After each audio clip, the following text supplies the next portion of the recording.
Welcome back, everybody. Thank you for watching another video. So tonight we're having a closer look at the Victorinox Fibrox 8-inch chef knife, an excellent budget option to have in your kitchen. But the question is, well, is it any good?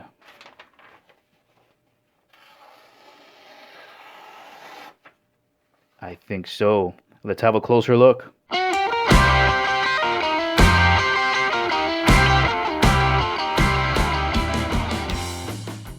And as always, guys, if at the ending of the video you want to purchase the Victorinox Fibrox chef knife or the Shun Classic, make sure you check out the links in the description below. As usual, let's start off with our size comparisons here, just to give you a feel for the overall length. So a 12-inch ruler, you can see here it's just over 12 inches. Blade, right around 8 inches. Let's have a look at the spine thickness. So here is a nickel. Okay, we can see here. Yeah, about the size of a nickel. And all the way down to the point here. Okay, there's a dime. You see just how pointy that gets there. Really, really great. Alright, let's get a weight reference here. Now, normally for my EDC knives, I like to have them around the weight of a deck of cards, coming in at 3.4 ounces. Here is the Victorinox Fibrox knife, coming in at 5.8 ounces. Now, if you're wondering how that compares to, let's say, a Shun Classic, that's coming in a lot heavier at 7.4 ounces. Alright, so I've been using the Shun Classic now for well over 10 years, and I absolutely love it. It's got the better steel VG Max, love that Damascus pattern, Paco wood handles, D-shape, very comfortable in the hand.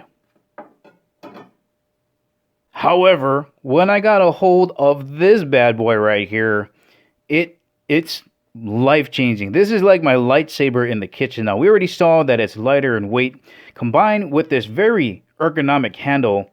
It's made out of elastomer, and it gets actually really grippy when it gets wet. And I know it looks cheap compared to those nice wood handles on the Shun, but that just melts in your hand. It's just curved so nicely, and it's also upswept a little bit. It's elevated. It gives you a little bit more leverage when you're cutting. So look at some of that. Alright, I mentioned that the Shun had the better steel on it. VG Max got that nice Damascus pattern with the Paco wood grips. All of that's going to increase the cost of the knife. Now, the Victorinox knife here just uses carbon steel, high carbon steel, with just a monocrite of chromium to stop it from corroding. And it's very easy to maintain, very easy to sharpen. It holds the edge really, really well. I've had this knife for about 6 months now, and I've never sharpened it. And as you can see from the beginning of the video, it cuts really well. All I've been doing is just using a honing blade to keep it in line. Let me bring back in the nickel here just to show you again the thickness of the spine. Right, just about the same thickness as a nickel.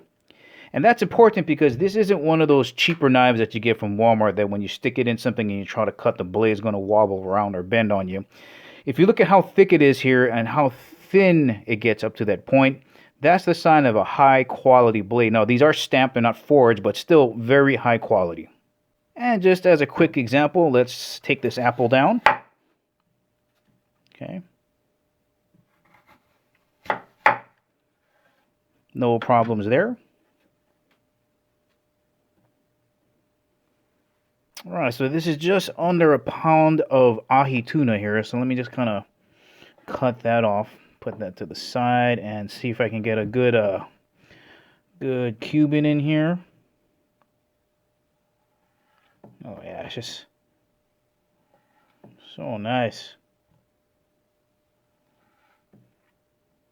Nice, perfect cuts. Alright, let's line these up here. Okay.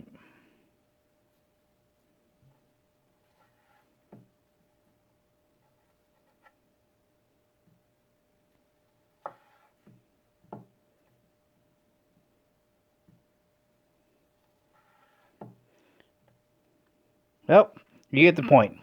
Cut so good. Well, alright guys, this has been your look at the Victorinox Fibrox 8-inch chef knife. If you're going to be doing a ton of cutting, you might want to think about this. Really decent steel, comfortable grip, lightweight in the hand. You're not going to be disappointed. Remember, if you want to purchase any of the knives mentioned in this video, make sure you check out the links in the description below. Thank you for watching. I'll catch you in the next video.